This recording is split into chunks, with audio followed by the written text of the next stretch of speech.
In a recent video, I talked about the ATEM Mini lineup and why you might want to or not want to connect that to the Atomos Ninja V recorder, which will give you a ProRes audio and video file of your stream. Now today in this video, I want to talk about the ATOMXCast module for the Atomos Ninja V and why I think it is probably not the investment you should make, and instead you should look at a monitor connecting that to something like the ATEM Mini Pro ISO. Now for that, let's talk about what these two different devices are and how they differ, as well as what they might give you both. I'm gonna start with the ATEM Mini lineup. This is because I mainly know and love those devices. Now the ATEM Mini has different lineup devices. You have the ATEM Mini, which is the base model, and that's the one that I have right here and have been using for about 1.5 years. Then you also have the ATEM Mini Pro, the Pro ISO, and now since last year, you also have the Extreme and the Extreme ISO. Now there is a bunch of names that are thrown around here, and especially a lot of concatenation, so names are just pushed together.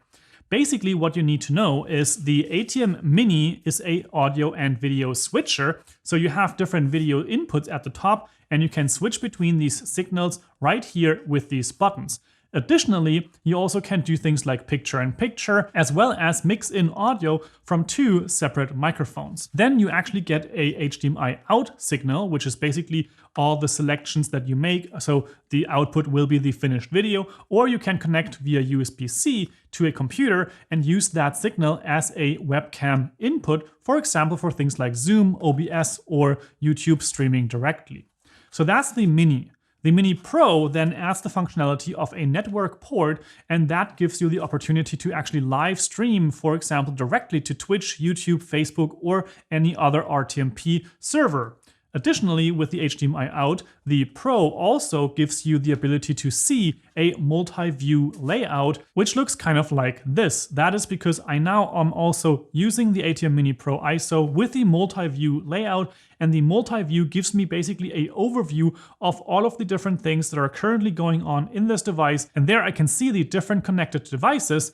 Additionally, as well as audio inputs, the recording state, because this is the ISO model, and the program and preview signals. Now the ISO models in this lineup, and it doesn't matter if it's the Pro ISO or the Extreme ISO, the ISO in that name stands for being able to record all the different inputs at the same time, in addition to also being able to record the program output. This is extremely useful because it means that you can actually change things after the fact. You have the recordings of all the different inputs, be it computer screens or cameras or GoPros or whatever you want to connect there, and then you have those ready to go in the editing process, and you can create a multi-cam sequence, and you can just simply switch between them. You also actually get a file, which is a file for DaVinci Resolve, and there you already have a prepared multi-cam sequence with the cuts already set for you. And so you can just adjust those left and right when you, for example, forgot to make a switch at a certain time.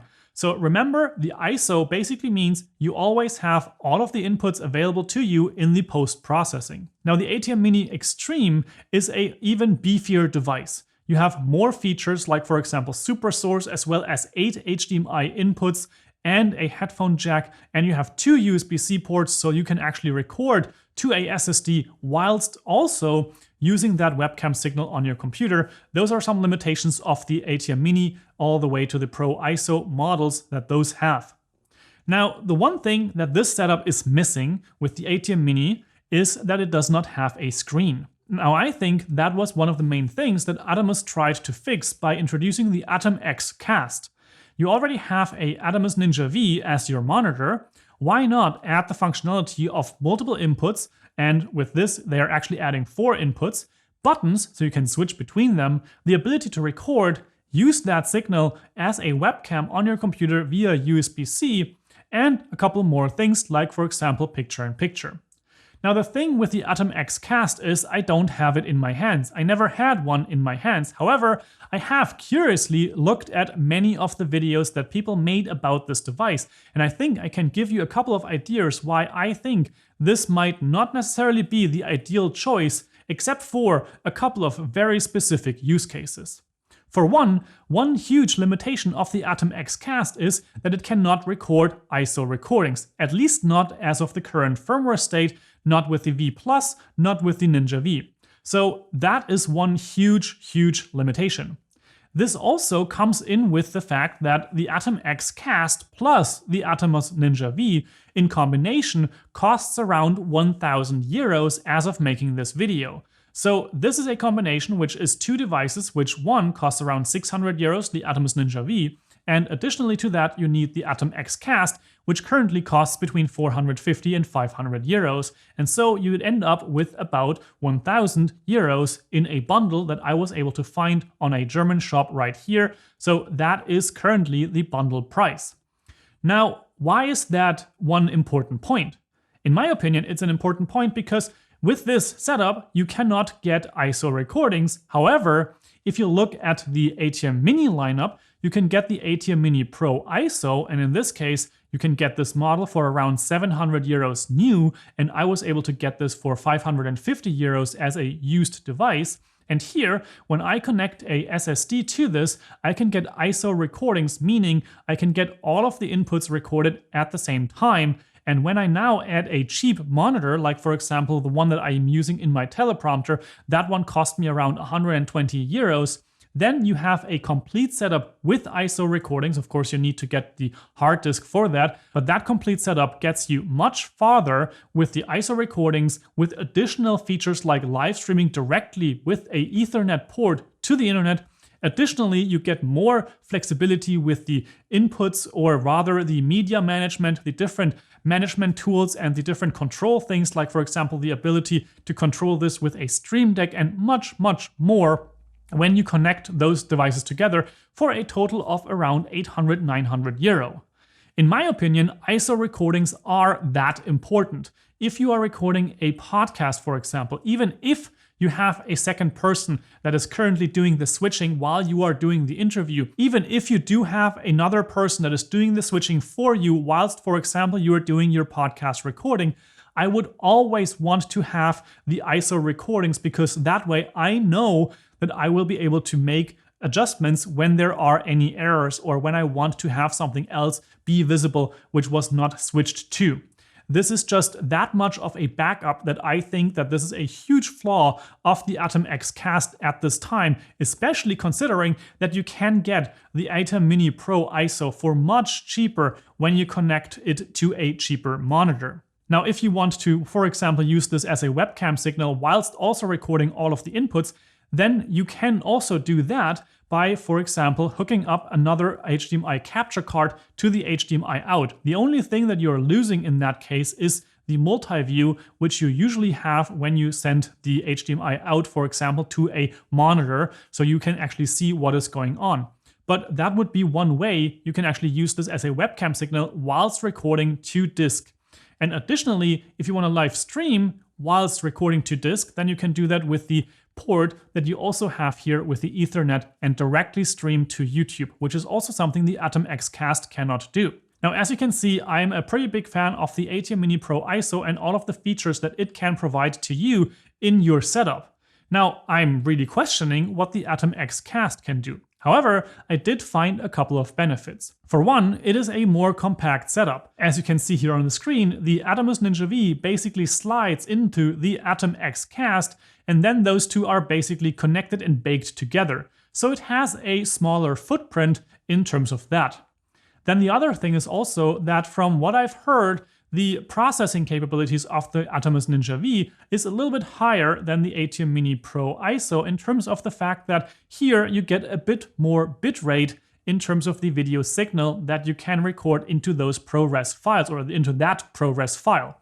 On the ATEM Mini Pro ISO, you are limited to 70 megabits per second on each of the HDMI ports, and if you are live streaming your program feed, then that depends on what kind of live streaming you're doing, whether with the Ethernet port. If you are doing no live streaming whatsoever, that program feed can also be recorded at full 70 megabits per second. Additionally, on the Atomos Ninja V, you have this full HD recording in DNxHR, or you can choose ProRes for your recording, and there you can go all the way up to ProRes HQ, or ProRes LT if you want to have smaller file sizes. Now granted, you are probably going to record a full HD signal because it cannot do 4K switching as of this recording. You are also going to probably go through more compression than if you were to connect the camera directly to the Atomos Ninja V. So I would probably just choose ProRes LT, which is also the codec that I usually use when I am doing anything like this, which is also absolutely enough. In my opinion, you don't really need the ProRes HQ or ProRes 422 standard version for the usual YouTube or live stream filmmaking. And I also find if I look at the software implementation on this Atomos Ninja V, and of course I can't test it with the ATOMXCast as of this making, but I was able to look into the software because that is also in the latest firmware upgrade of my Atomos Ninja V. And there I can see that there are a bunch of limitations that you just don't have with the ATEM Mini lineup, because with the ATEM Mini lineup, you have a control software for your computer, and I can bring that up right here. That is called ATEM Software Control. And then you can actually connect to this via either USB-C or via the Ethernet port, and you have the controls here additionally. Also with this, you can, for example, make adjustments to your picture-in-picture upstream keyer. You can also include a downstream keyer, for example, for a logo that you always want to have on screen. So there's a ton of functionality that you have with the ATEM Mini, where the ATOMXCast, because it is all on this one device, is currently a little bit limited. Now I understand that some people might prefer the features of the ATOMXCast, but if you are in the situation of making this choice, I personally would probably go for the ATEM Mini if I don't need the ISO recordings and I just want to have more switcher functionalities, because already this gives you more flexibility with these things like, for example, picture-in-picture, of being able to do a split screen, which the ATOMXCast currently also does not support. However, this does. Then, of course, if you want to have ISO recordings, go for the ATEM Mini Pro ISO. If you want to have more inputs, go for the Extreme or the Extreme ISO. And if you want to add a small travelable monitor to that, then I can also link one in the description below, which one I am using here in my teleprompter. And I love that monitor because it is really lightweight. It can power by battery, it can power by power plug, and it of course has input and output for HDMI, headphone jack, and all of those nice things. Now at last, the Atomos Ninja V is an incredible monitor. It is increasingly powerful with different firmware upgrades, can now record ProRes RAW, I think up to 5.9K or something like that. You have 4K 60 frames per second in this model, and if you need more than that, you can get the Atomos Ninja V Plus. I'm not saying that this is a bad device. I'm just saying that for me, it would be questionable to go the route of the ATOMXCast instead of investing into devices like the ATEM Mini, which give you much more functionality and, if you want to, with less of a price, including ISO recordings and a monitor. So that's all that I have for you about this topic today. If you have any questions about these things and maybe also ideas as to why the ATOMXCast might be a better investment, please let me know in the comment section down below. I will have links to all kinds of products in the description, and if you found this helpful, I would appreciate a thumbs up. With all that said, I hope you have an amazing day. Make your streams incredible, record with ISO or not, and I will see you in the next video. Ciao, ciao.